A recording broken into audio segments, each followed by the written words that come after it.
The US presidential election is still 3 weeks away, but you wouldn't know it at these Georgia polling centres. Nearly 330,000 came on day one of early voting here. That's more than double the 136,000 who did so in 2020. And even tightened voter ID laws couldn't stop them. I just started law school actually down in Florida, so I really just wanted to get it out while I was home and get it done. Because being so young, and especially with the recent economic crisis we've had, I really just want to make sure my vote counts.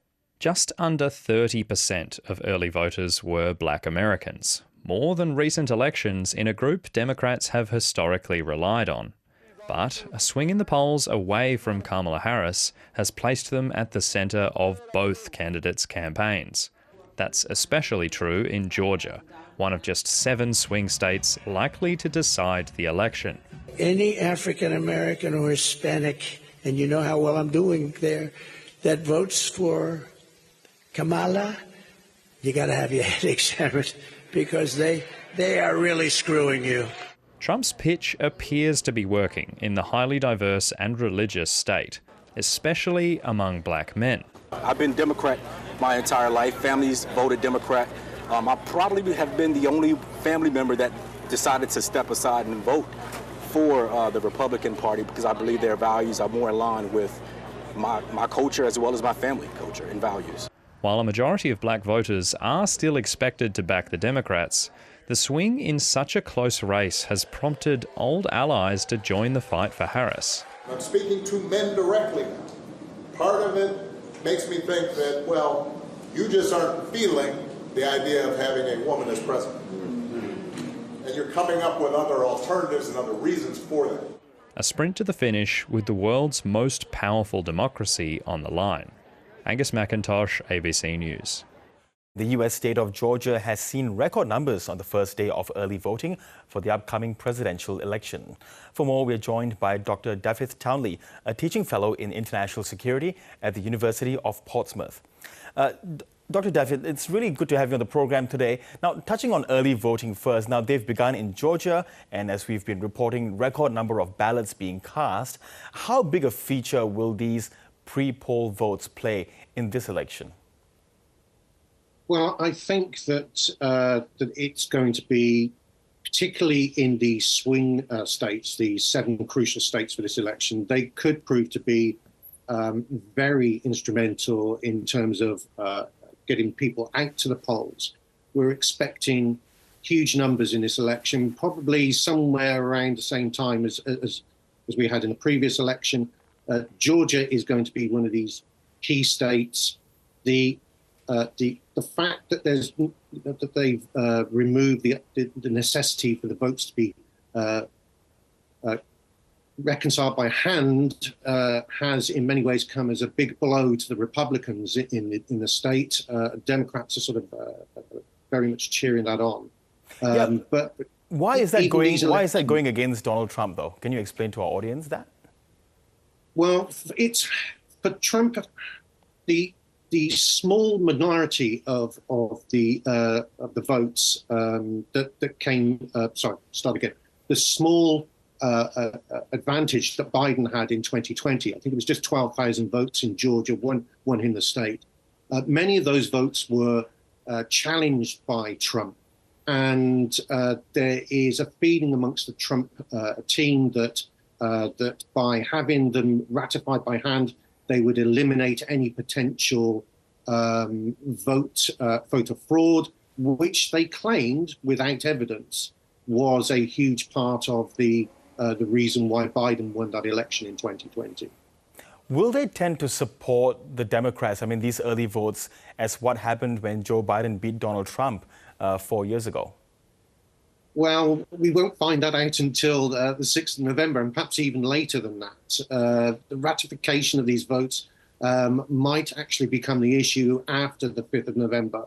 The idea that many of these electors within Georgia might contest the election results, certainly. We certainly expect in the Trump team to make it very difficult if Harris does win the state to get her election ratified.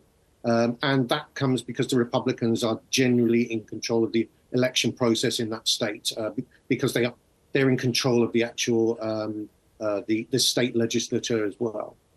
Now, in recent days, the importance of black votes has come to the forefront again, with polls showing that Donald Trump is beginning to get more support from male African-American voters. Why do you think that's happening?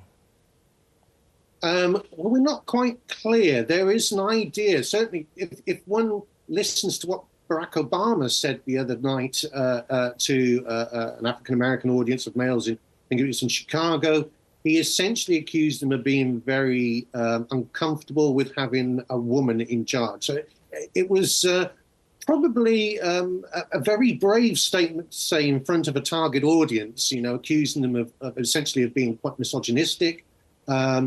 That is something that is certainly going to challenge Harris's ability to get elected next month.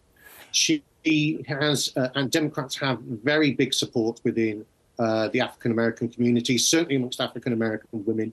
African-American men are mostly in support of her, and we've seen actually Harris has made a lot of efforts to approach those African-American men through various podcasts recently and interviews, to certainly targeting African-American men. Obama is one person that's been speaking on her behalf. We've also had basketball stars like Magic Johnson trying to point out that the Trump administration promised a great deal to African-American men, but has failed to deliver and to give Harris a very large amount of their support. And do you think more black voters will come out to vote as they did when Barack Obama first won in 2008? I'm unsure of that at the moment. I mean, there was a good turnout as well in 2020. What we will see is this is probably more pivotal than 2020 in terms of the consequences of this election for African Americans. Harris does have a lot of criticism aimed at her around her Attorney General record in California, about her imprisonment of African-American men.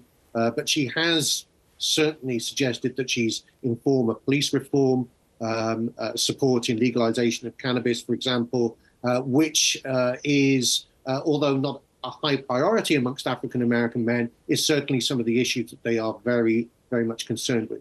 I expect African-American women to turn out in support for Harris. Whether the men turn out in support as well, we're not quite sure. And in about 9 or 10 hours' time, Kamala Harris will be doing an interview on Fox News. Of course, Fox in the United States is typically known to support the more conservative side of politics. What's the strategy behind this? Well, I think it's, this is going to be an election of small margins. Any small gain is going to be beneficial. She has been very much accused of speaking to political bubbles, her own sort of echo chamber amongst Americans and Democrats. And I think that this is a very good point on her part to try and appeal outside the Democrats. Fox News is the leading broadcast channel in all of the 7 swing states. And she is going, by that means, she's going to appeal to independent voters and to Republicans as well as Democrats. And if she can get 1% of that vote onto her side, then she is in many ways going to gain a significant advantage in those swing states where 1% could actually turn the election round for her. Yes, small margins indeed. Dr. Daffyd Townley, thanks very much for your analysis. You're welcome. Thank you.